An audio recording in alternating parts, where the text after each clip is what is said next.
গো নিরালায়, শান্তি কেন নাই রে দুনিয়ায়। টিভির বাজার গরম হলো, নারী পুরুষ সবাই যায়। টিভির বাজার চলেছেন উনার মুখ থেকে তো গজল শুনবেন, তো আর আমি আর কি বলবো, শেষ করে দিই। হ্যাঁ নাকি শেষ করে দিই।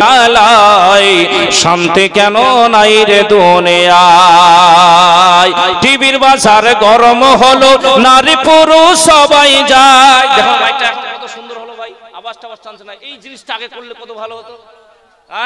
সুবহানাল্লাহ। মেয়েরা কই স্বাধীন হলাম, পুরুষের আর দরকার নাই। পুরুষ নিয়ে কি করিব, নিজের কামাই নিজে খাই। আবার সাইকেল হতে শুরু করে, সাইকেল হতে শুরু করে বিমান রকেট সব চালাই। ভাবো গো নিরালাই, শান্তি কেন নাই রে দুনিয়ায়। মেয়েরা বলছেন আর পুরুষের দরকার নাই, অঙ্গনারী স্কুলে চাকরি করি। আর কি বলছে, ওই খিচুড়ি রান্না করতে যাই, টাকা তো আমার এমনি আছে, তোর কিসের দরকার। হাড়ি বাসন মাজবি না, মাছ তোকেই মাজতে হবে।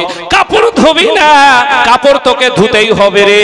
আল্লাহু আকবার, আল্লাহু সামাদ। মারে একটা জিনিস মনে রাখিস রে মা, আমার কামলেওয়ালে দয়ার নবী মুস্তাফা বলেন, আল্লাহকে ছাড়া কাউকে যদি সাজদা করার হুকুম হতো, আমার নবী বলে আমি মহিলাদেরকে বলতাম তারা যেন তার স্বামীদেরকে সাজদা করতো, কিন্তু আল্লাহকে ছাড়া কাউকে সাজদা করার হুকুম নাই। মারে স্বামীর সেবা যত্ন করে নে, নামাজ পড়, রোজা রাখ, এই দুনিয়ার বুকে হায়ার মধ্যে থাক। এই চারটা জিনিস যদি একটা নারী করতে পারে, কিয়ামত কায়েম হবে, নফসে নফসের আলাম হবে। ওই কিয়ামতের দিনে আল্লাহ রাব্বুল আলামিন জান্নাতের 8টা দরওয়াজা খুলে দিবে।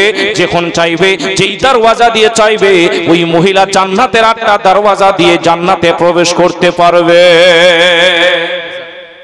যাই হোক, ও গিয়া বলছে হযরত আমি একটু আরাম করে নি নাকি গো। সুবহানাল্লাহ।